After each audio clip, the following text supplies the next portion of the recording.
Hello दोस्तों, कैसे हैं आप लोग? सब लोग बढ़िया होगा। आज हम एक सेंटर के बारे में बात करेंगे जो एसएसबी सुपौल, ठीक है, सुपौल एसएसबी असनपुर, जो ये सेंटर दिख रहा है एड्रेस आप लोग को, ये सेंटर में जिसका भी है, आज इस सेंटर के बारे में बात करेंगे। सुपौल सेंटर बिहार में पड़ता है, ठीक है, ये सेंटर। तो इस सेंटर पे आप लोग का रनिंग के बारे में बहुत लोगों को दिक्कत है, डॉक्यूमेंट का क्या क्या है। सबसे ज़्यादा इंपॉर्टेंट है कि कैसे पहुँचेंगे, ये सबसे इंपॉर्टेंट है, और कहाँ रहेंगे, कहाँ खाना पीना का व्यवस्था है वहाँ पे, ठीक है। उसके बाद से ट्रैक कैसा होगा, रोड होगा कि कैसे होने वाला है, सब कुछ आज इस वीडियो में बताऊंगा मैं। इस वीडियो के बाद से आप लोग को सुपौल जो सेंटर है उसके कोई दिक्कत नहीं होगा, ठीक है। और फर्स्ट डे रिव्यू जो एचसीएम का 28 जनवरी 2026, जो 28 को पहला दिन फिजिकल होने वाला है, तो इसी में बहुत लोग का रिव्यू, बहुत लोग सोच रहा है, ठीक है। तो मैं इन लोग का रिव्यू दूंगा मैं, ठीक है ना। आप लोगों को कोशिश करूंगा कि मैं रिव्यू देने के लिए जो 28 तारीख को जो फिजिकल होगा एचसीएम का, उसमें कंफर्म मालूम चल जाएगा कि असलियत में कुछ चेंजेस भी हुआ है कि नहीं हुआ है। क्योंकि मैं जो अभी बोलूँगा ये सब बात पिछले बार के हिसाब से बोलूँगा, ठीक है। पिछले बार जैसे हुआ था सुपौल में, उसके हिसाब से मैं बता रहा हूँ, ठीक है ना। इसलिए समझ लेना कि अभी जो जो 28 तारीख को पहला फिजिकल चालू होगा, उसके बाद से कंफर्म हो जाएगा कि कुछ चेंजेस भी हुआ है कि नहीं हुआ है, या फिर पिछले बार जैसा ही सेम टू सेम ट्रैक ऐसा ही है, ठीक है ना। तो चलो सीधा बात करते हैं पॉइंट पे। जैसे कि आप सुबह सुबह 5 बजे से लाइनिंग चालू हो जाएगा, ठीक है। तो इतना ध्यान देना, पहले जाएंगे कैसे, सबसे इंपॉर्टेंट बात, ठीक है, जाना कैसे है पहले समझ लो। कोई भी जगह का है, आप सीधा आप लोग क्या करो कि आप लोग डायरेक्ट ऐसा सोचो कि असनपुर कुपहा, ठीक है, ASANPUR असनपुर कुपहा, KUPHA कुपहा, ठीक है। असनपुर कुपहा करके एक रेलवे स्टेशन पड़ता है, ठीक। वहाँ पहुँच डायरेक्ट कहीं से ट्रेन मिल रहा है, ऐसे डायरेक्ट आपको कोशिश मतलब नहीं मिलेगा, क्योंकि ना ये छोटा मोटा स्टेशन है, इसलिए थोड़ा बड़ा स्टेशन नहीं है, इसलिए आपको डायरेक्ट ट्रेन कहीं से नहीं मिल पाएगा। तो क्या करना, बाई चांस आप पटना चले जाओ, ठीक है। पटना से सबसे इंपॉर्टेंट है, पटना चले जाओ।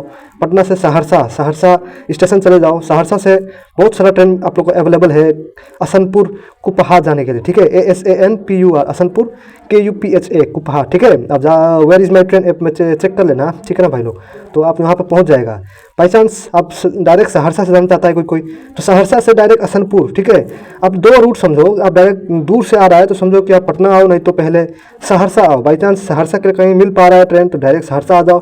कहीं आप लोग का कहीं कोई भी लोकेशन है आप लोग का पटना मिल रहा है तो पटना सबसे इंपॉर्टेंट है, पटना आ जाओ। पटना आने के बाद आप सहरसा चले जाओ, नहीं तो पटना से असनपुर डायरेक्ट मिल रहा है तो असनपुर चले जाओ, नहीं तो पटना से सहरसा, सहरसा से असनपुर, ठीक है।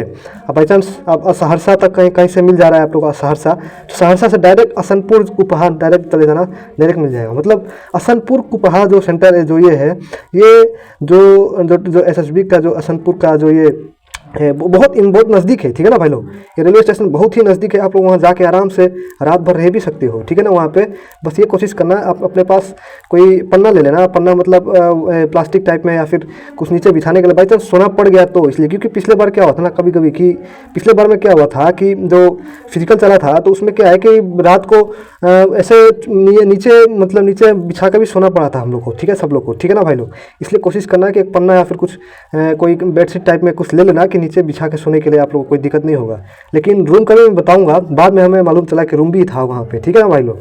जैसे कि जब आप असनपुर कुपहा मान के चलो आप पहुँचने के बाद आप लोग का सामने में ही दिखेगा एसएसबी का कैंप दिखेगा आप लोगों को, गेट नंबर 2 दिखेगा, ठीक है ना। उसी साइड आगे थोड़ा जाएगा, आप लोग जाएंगे तो आप लोग को गेट नंबर 1 मिलेगा। गेट नंबर 1 से आप लोग राइट लेफ्ट साइड देखना, वही हाईवे होगा, ठीक है ना। हाईवे का आसपास 100-150 मीटर दूर पे आप लोग को एक ढाबा मिलेगा भाई लोग, लेफ्ट साइड में, ठीक है। गेट नंबर 1 का लेफ्ट साइड देखेगा तो आप लोग को एक 100-150 मीटर का नज़दीक में ढाबा मिलेगा। ढाबा के पास खाना पीना आपका व्यवस्था हो जाएगा वहाँ पे।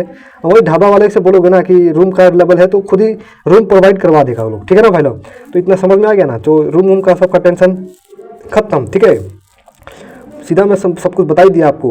उसके बाद से आप वहाँ पहुँचने के बाद सुबह आप लोग का 5 बजे से लाइनिंग चालू हो जाएगा। चालू होने के बाद आप लोग अंदर जाएंगे। अंदर जाने से पहले आप लोग का एडमिट कार्ड, आधार कार्ड होना जरूरी है, ठीक है ना। ये 2 चीज़ आप लोग का गेट पे चेक होने वाला है, एडमिट कार्ड, आधार कार्ड, ठीक है।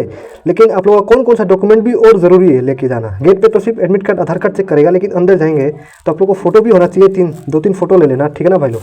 2-3 फोटो ले लेगा कि वहाँ पे अंदर डिक्लेरेशन फॉर्म भरवाएंगे। कि डिक्लेरेशन फॉर्म्स में ये होता है कि मतलब मैं वही कैंडिडेट हूँ जो इस दिन में जो मैं फिजिकल देने आया हूँ, मैं वही कैंडिडेट हूँ जो एचसीएम का फिजिकल अटेम्प्ट करने आया हूँ। उसमें पूरा मतलब डिक्लेरेशन फॉर्म में लिखा रहता है। वहीं पे आप लोग का 2 पेज का होगा तो शायद 2 फोटो लगता है, ठीक है ना भाई लोग। इसलिए ध्यान देना, फोटो 2-3 ले लेना। और एक और बात, जो एसटी कैंडिडेट है, एसटी कैंडिडेट अपना एसटी का कास्ट सर्टिफिकेट लेके चले जाना वहाँ पे, ठीक है ना। तो इतना ध्यान देना, एसटी का कास्ट सर्टिफिकेट होना जरूरी है।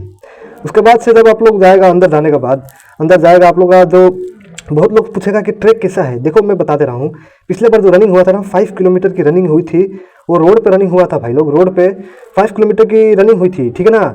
तो इतना समझ लो कि रोड पे रनिंग हुआ था पिछले बार, तो इस बार 1600 का है, क्योंकि आप लोग का जो HCM का है, आप लोग का 1600 मीटर की रनिंग है, आप लोग का 6.5 मिनट में माना है। तो देखो मतलब मैं फर्स्ट डे का रिव्यू भी दूंगा, ठीक है ना, कि असलियत में भी रोड पे हुआ कि ग्राउंड पे हुआ, क्योंकि वहाँ पे दो है, मतलब कि रोड भी है ग्राउंड भी है, ठीक है ना भाई लोग। लेकिन जब तक इससे पिछले बार जितना भी फिजिकल हुआ है वो रोड पे हुआ है, तो इस बार देखो कि क्या होता है, वो तो 28 तारीख को मालूम चलेगा, ठीक है ना। इसलिए कोशिश करना कि जो है जुड़ा रहना, मैं आप लोग को हर एक चीज़ बताते रहूँगा। इसलिए 28 तारीख के बाद से आप लोग का फिजिकल फर्स्ट डे चालू हो जाएगा, तो मैं आप लोग को ग्राउंड डिटेल और अच्छे से बता दूंगा कि कहाँ पे होगा, ठीक है ना, कहाँ पे होगा, रोड रनिंग होगा कि ग्राउंड रनिंग होगा। लेकिन पिछले बार के हिसाब से रोड हुआ था, तो देखो इस बार भी रोड हो सकता है, ठीक है। इसलिए कोशिश करना रोड का भी प्रैक्टिस होना चाहिए, आप लोग का ग्राउंड का भी प्रैक्टिस होना चाहिए भाई लोग, ठीक है ना। इसलिए कोशिश करना कि दोनों में मिस मत होना। ग्राउंड का होगा तो मैं आप लोगों को बता दूंगा, ठीक है ना। लेकिन पिछले बार के हिसाब से मैं बता रहा हूँ, रोड पर रनिंग हुई थी, इसलिए 5 किलोमीटर की लेकिन वो रनिंग था, ठीक है ना, इतना ध्यान रहा, 5 किलोमीटर की रनिंग था। लेकिन इस सेंटर पर सुपौल जो सेंटर है, ग्राउंड भी है और रोड भी है। अब देखो 28 तारीख को बाद मालूम चलेगा कि वो 28 तारीख को रनिंग जो करवाते हैं HCM का, वो ग्राउंड पे करवाते हैं कि उधर में करवाते हैं रोड पे, ठीक है ना। तो मैं आप लोगों को जानकारी दे दूंगा, ठीक है। जो है जुड़ा रहना, मैं आप लोग को एक एक इन्फॉर्मेशन बताते रहूँगा सुपौल सेंटर के बारे में, ठीक है ना भाई लोग। उसके बाद से आप लोग का हाइट चेक किया जाएगा, जो पास हो जाएगा फिजिकल उसका हाइट चेक करेंगे। 165 हाइट होना चाहिए। ST कैंडिडेट बाई चांस आप लोग का हाइट नहीं है 165, तो ST कैंडिडेट के लिए सिर्फ वो अपना कास्ट सर्टिफिकेट लेके चले जाना, तो उसको 162.5 देखा जाएगा वहाँ पे, ठीक है ना, बाई चांस हाइट नहीं है तो। उसके बाद से आप लोग का चेस्ट होगा, चेस्ट आप लोग का 77 से 82 होना चाहिए, ठीक है ना भाई लोग। 77 से 82, 77 नॉर्मल, एक्सपेंड करने के बाद 5 सेंटीमीटर का एक्सपेंशन जरूरी है, तो 82 पहुंच जाना चाहिए, ठीक है ना। तो यही है सुपौल सेंटर के बारे में, ठीक है। हसनपुर जो कुपहा करके रेलवे स्टेशन पे आप लोग चले जाना, ठीक है ना भाई लोग, और आगे मैं बताते रहूँगा।